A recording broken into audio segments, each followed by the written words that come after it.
At the Helm is brought to you by BoatUS. Better boating starts here. Welcome back to the social place for boating, The Drift. And now we're at the helm with BoatUS. Are you new to anchoring your boat or wonder about the mechanics of how the anchor works? BoatUS contributor Mike Vadalaro is at the helm and at the beach to show you what's happening under the water when you drop anchor.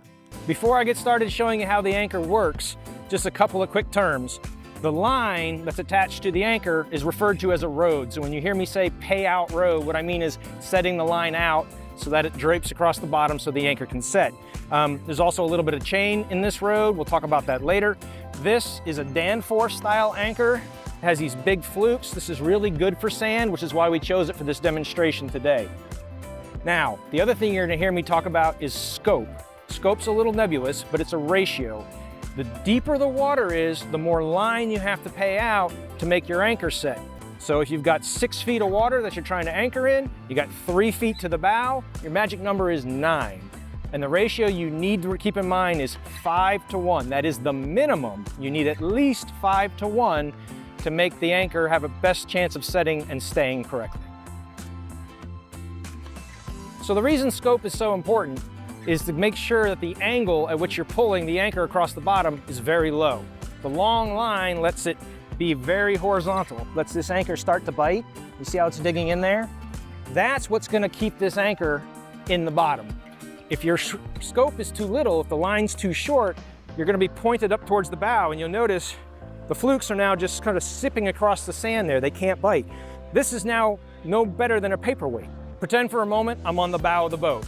Now, I'm gonna lower this anchor in, lower it, don't throw it, and it's gonna fall more or less vertically to the bottom.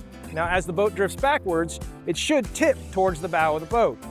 And your job up on the bow is to pay the rode out approximately the same speed as the boat drifts backwards. You don't wanna just throw it all on top because you could foul the anchor and prevent it from setting.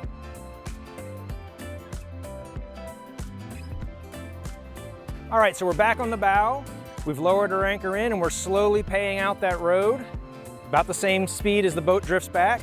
And we're gonna start to put a little pressure on that line. Now you can let that line slip through that cleat just a little bit to help that anchor bite rather than giving it a sharp jerk, because it'll give it a better chance of digging in. When it's got a good bite, then you can snub it off completely, tie down that hitch, and you'll be done anchoring. So now you're worried about getting enough line out. You want to make sure that you have that scope correct. You don't have to do a lot of math. I'll make it easy for you. Remember we said we were in 6 feet of water, 3 more to the bow. The magic number was 9. 5 times 9 is 45. Don't do the math, do arm's lengths.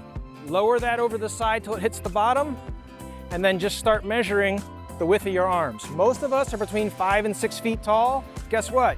If you do this 9 times, you're gonna have that magic ratio. Just keep counting as you go back till you get to 9 and then snub it off. You're all set. And if you lowered it to the bottom at the beginning, you're actually at 6 to 1 already. So the other thing you can do to help make your anchoring easier is to add a short length of chain to the end of your rode. Now this is my lunch setup essentially for my 20-foot boat. This is a real simple lightweight anchor, but even this little bit of chain helps keep that line down and helps this anchor set quickly. For other situations, for rocky or bad bottoms, there's a lot of folks who will tell you to add much more chain than this. But if you get into an all chain rode, you have to have a snubbing line at the bow. There's a whole different setup. It's a whole different video. But for small boats, light wind conditions, not gonna stay very long, this will serve you very well. All right, we've been here for lunch. This anchor is set. I mean, it's really set. How are we gonna get it out? Well, we're not gonna muscle it out. We're gonna use what we just learned about scope. We're gonna reverse the process. So we're gonna gently drive on the anchor, pulling the line up to the bow, and you notice we're getting more and more vertical. And when we get to the vertical point, this anchor should just trip and fall back the other direction.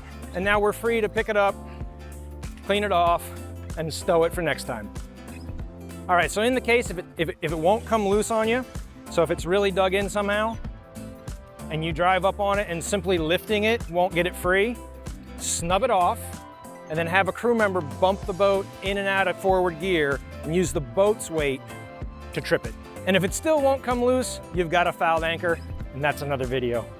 Hopefully this little demo has given you a better understanding of the basics of how an anchor works. Thanks for watching. Better boating starts at BoatUS.com. Visit them for more helpful boating tips.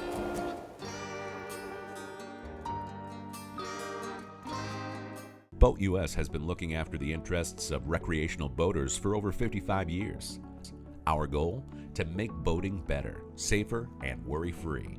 From coast to coast and over 600 towboats strong, the Towboat US fleet is the nation's largest. So when you need help on the water, you're not alone. For a day of worry-free boating, take us with you by downloading the BoatUS app to get a tow or check weather and tides. Better boating starts here. Join today.